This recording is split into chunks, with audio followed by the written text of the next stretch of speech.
It's the 8th of May 2022 on a very cold night, and I don't know if Adrian's going to come up. He said he might not. So let's see if anybody else is out there or if I'm going to be on my own. ZS6OPS standing by for checking.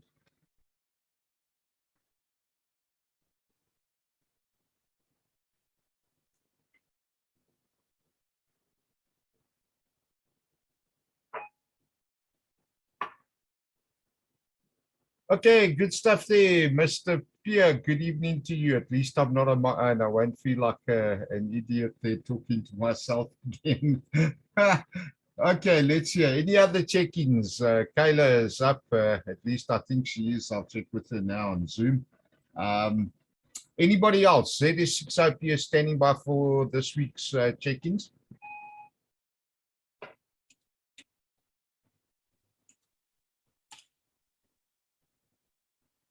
Kayla?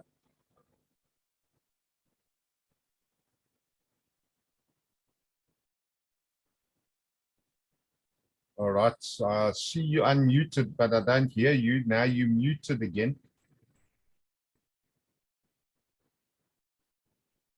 Just try the unmute. All right, 1902. Any further check-ins? ZS6OPS standing by. Okay, let's see if we can hear you, Kayla.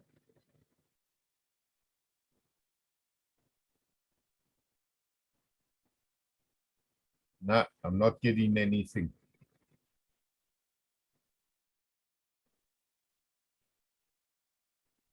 I'm going to try something here quickly.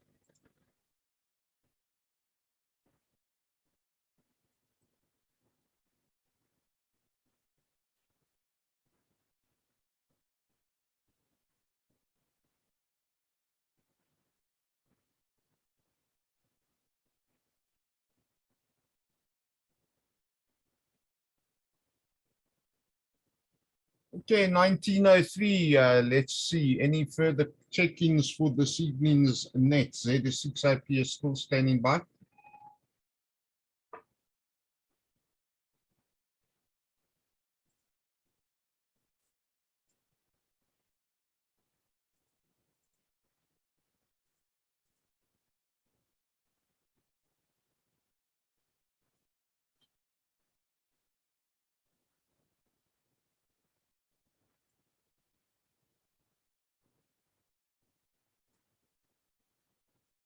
Okay, that connection is up. Just waiting to see if your microphone connects.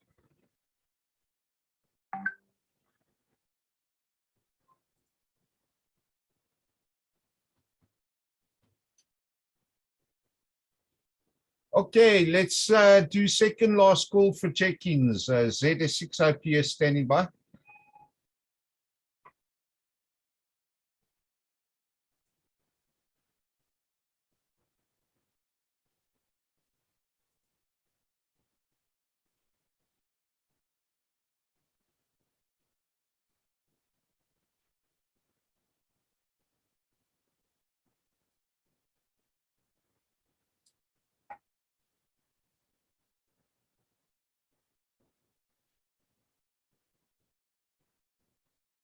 Okay, we'll check your microphone again in a minute. Okay, 1904, guys. Let's do this as the last call for check-ins. ZS6 Oscar Papa Sierra still standing by.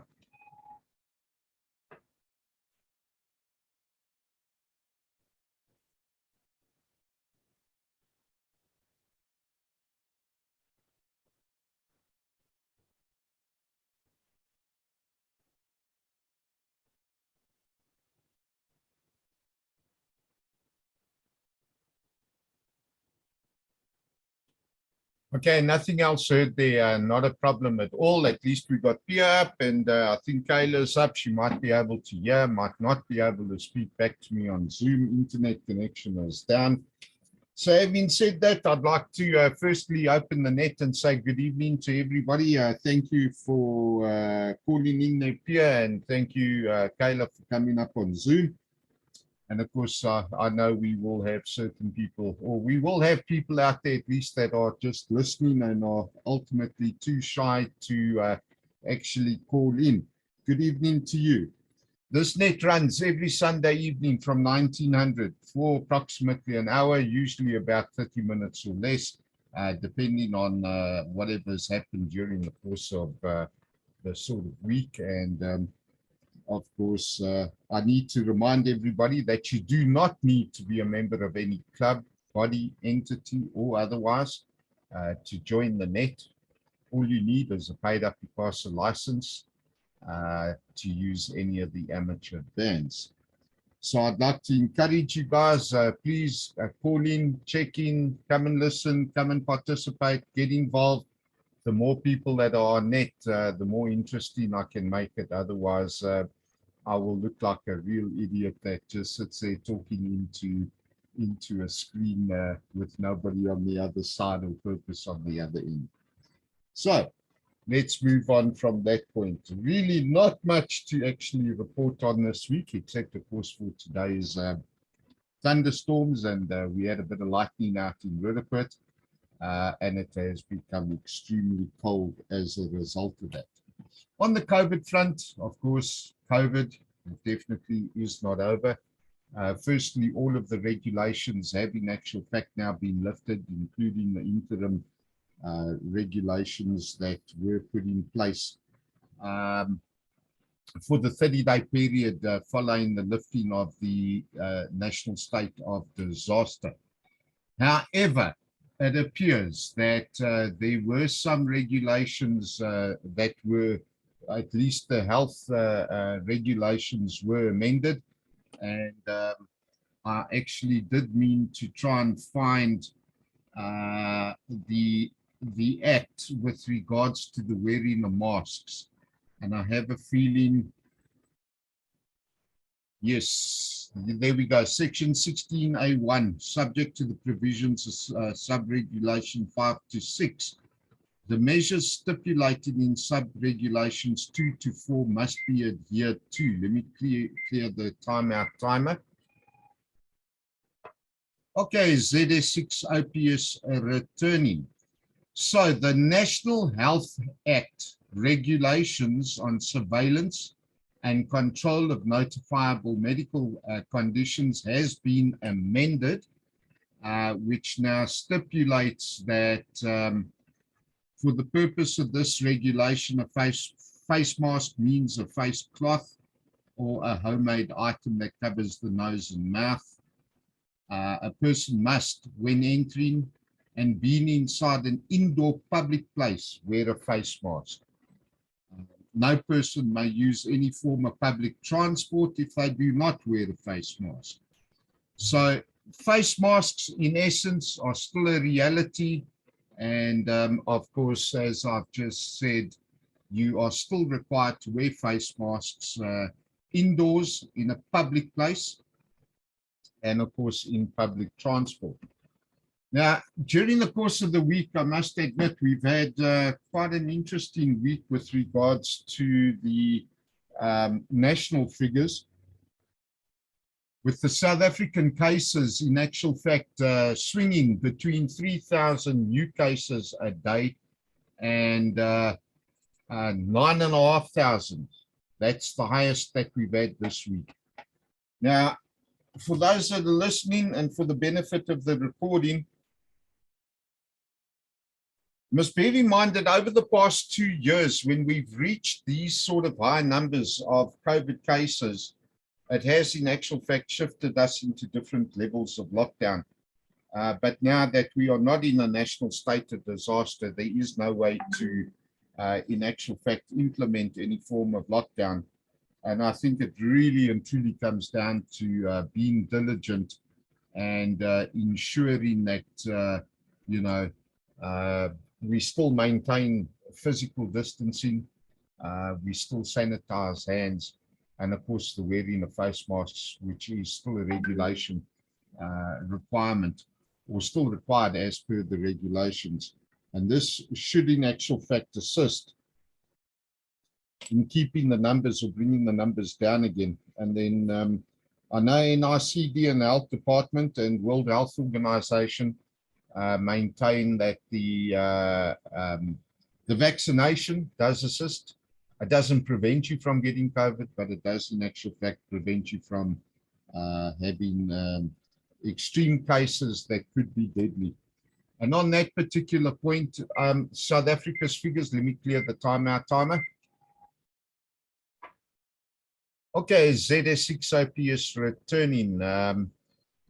Okay, so the death toll in South Africa has still been in the region about less than 10 a day. I know we had one day where 65 cases were reported. That might have been just a backlog that had come through as a result of the public weekend or the public holidays, the long weekends and all the rest of it. So nationally, I think we covered. Globally, our figures have actually gone up from 513 million to 517 million. Of course, this is a 4.2 million increase globally. Still sort of average, around about 5,000 new cases a week. That still puts us in the 20 million new cases per month.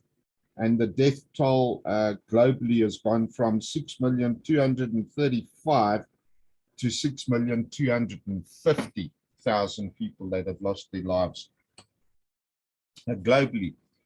There we do see a decrease, and as I said, COVID-19 has not been eradicated. It's still around, it's still very active, and it's still very operational, and it is still having an effect. So the only thing I can do is appeal to people to be diligent, be safe, and do the best that they can to protect themselves, their families, and of course their loved ones. Outside of that, well, the only real news is still the Ukrainian war that's ongoing, and of course there's something like 6 million people that have evacuated and become displaced and now are considered refugees in various neighboring countries. And I know that there's been a couple of incidents where people have been trapped in towns, unable to get out, unable to move around. Still a humanitarian crisis, generally speaking, besides the fact that it now is a war-torn area.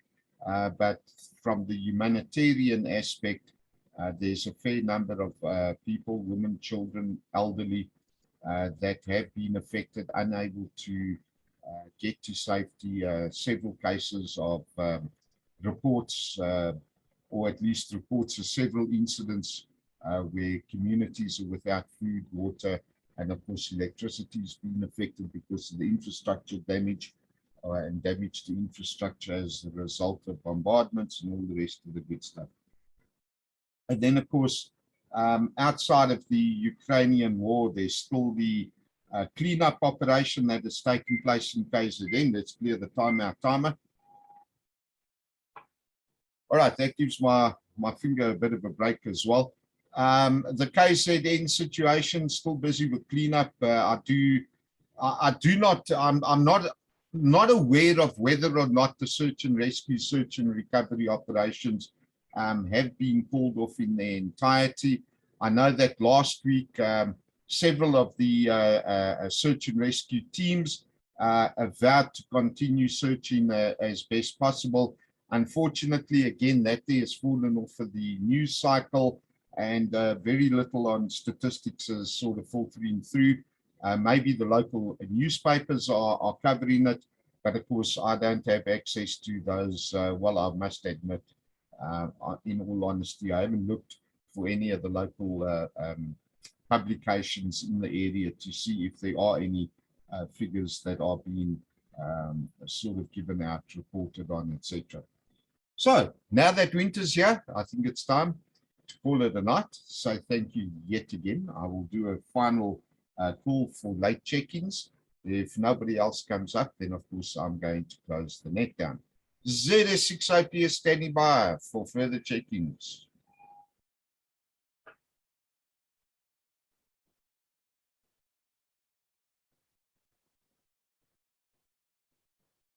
There you go. I think I left a long enough gap. And of course, if everybody was getting coffee, that reminds me, I didn't get coffee, so I can't drink it. It would have been cold in any event. Again, I'd like to thank everybody for coming up here. I just want to catch you after I close the net there and ask a question quickly. And to everybody else, yet again, thank you for joining. And we'll catch you this time next week, same place, same time. Of course, you know, wear a mask in public, physically distance yourself, sanitize your hands on a regular basis, be safe, be prepared, and of course, be happy. This is ZS6 OPS now releasing 145.625 for general use. Cheers all. Kayla, hold on. ZS6 OPS, ZS6 OPS.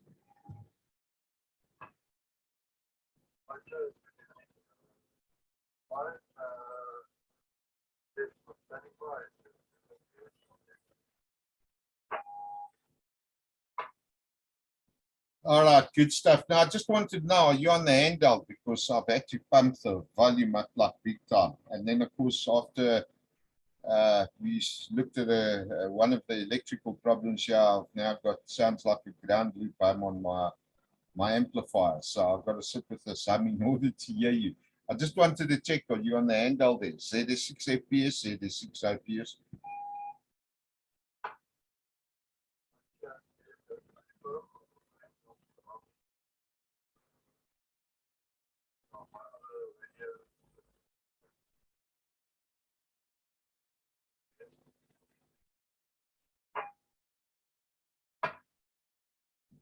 All right, good stuff. Yeah, I just wanted to make sure it wasn't a fault my side. That explains it. Good stuff. Anyway, let me chat to Kayla there quickly. I just want to see if her internet is stabilized and if she's come up and was able to follow what we were doing. So I'll probably catch you next week. Have a good one. Enjoy. ZS6 FPS, ZS6 OPS. Cheers. I'm out.